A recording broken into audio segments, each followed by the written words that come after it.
Well, it's another case of college campus craziness run amok. Students at Notre Dame protesting the school's pick of Vice President Mike Pence as this year's commencement speaker because, well, some students say his appearance would make them feel unsafe. Joining me now, Todd, Starnes, and Katie Frates. Sweet Lord. I don't mean to laugh. So, I don't know, all that extra Secret Service protection on the campus. I'm not sure, Todd.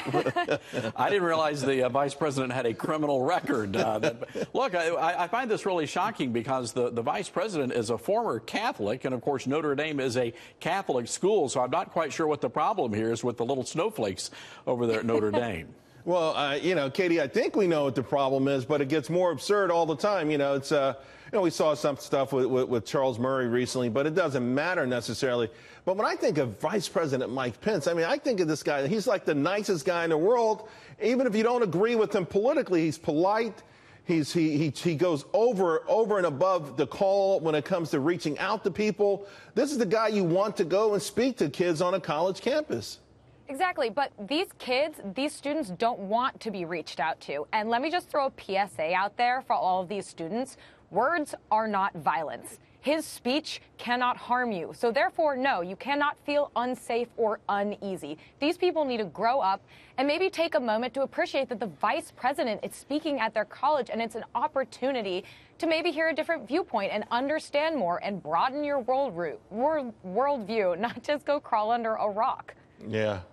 Charles, I think an argument could be made that the students would actually be safer with Mike Pence as their speaker as opposed to someone like Bill Clinton or, God forbid, Anthony Weiner.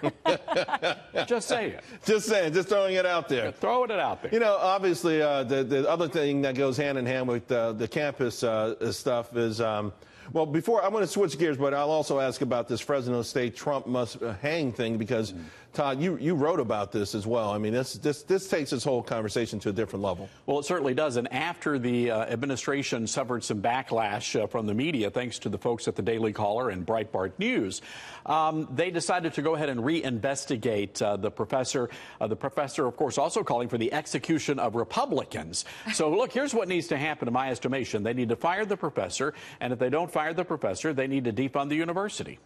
You know, Katie, it's you know, to your point, the word about words, and I guess words can hurt, but at the same time, the professor's actually talking about physically harming the president of the United States and other elected officials. Right, and what the telling thing about this is that since these tweets were sent back in February, the college was totally fine with doing absolutely nothing about this until Breitbart and Daily Caller and others threw up a firestorm about it. The same thing happened with Georgetown and C. Christine Fair.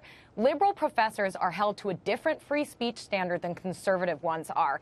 And this professor who said that Republicans are just trying to censor all dissenters of Trump, well, that is exactly what liberals do on college campuses with free speech zones, literal squares on campus where we're allowed to say what we want to say. All right, so what else I was going to say, guys, is that what goes hand in hand with the college craziness is media outrage. Sean Spicer, Todd, with the Hitler comparison. I mean, I cringed, but I don't think anyone thought it was nefarious. No one thinks that he is a racist or he's a you know, that somehow he you know, I mean, he's a nice guy who made a mistake. Nice guy. Got to admit, it caused me to have a microaggression when he said that. And I was on an airplane. Sweet Lord. You know, come on. They really need to get a handle on this situation in the communications wing of the White House. Yes, it was a mistake. Yes, he apologized, and the mainstream media is making a mountain out of a molehill. But, you know, we've got too many mistakes there, and the president doesn't need that kind of stuff. Yeah, Chris Christie probably said it best. Let's leave Hitler off the let's just not bring up Hitler anymore. I think we got enough modern day issues.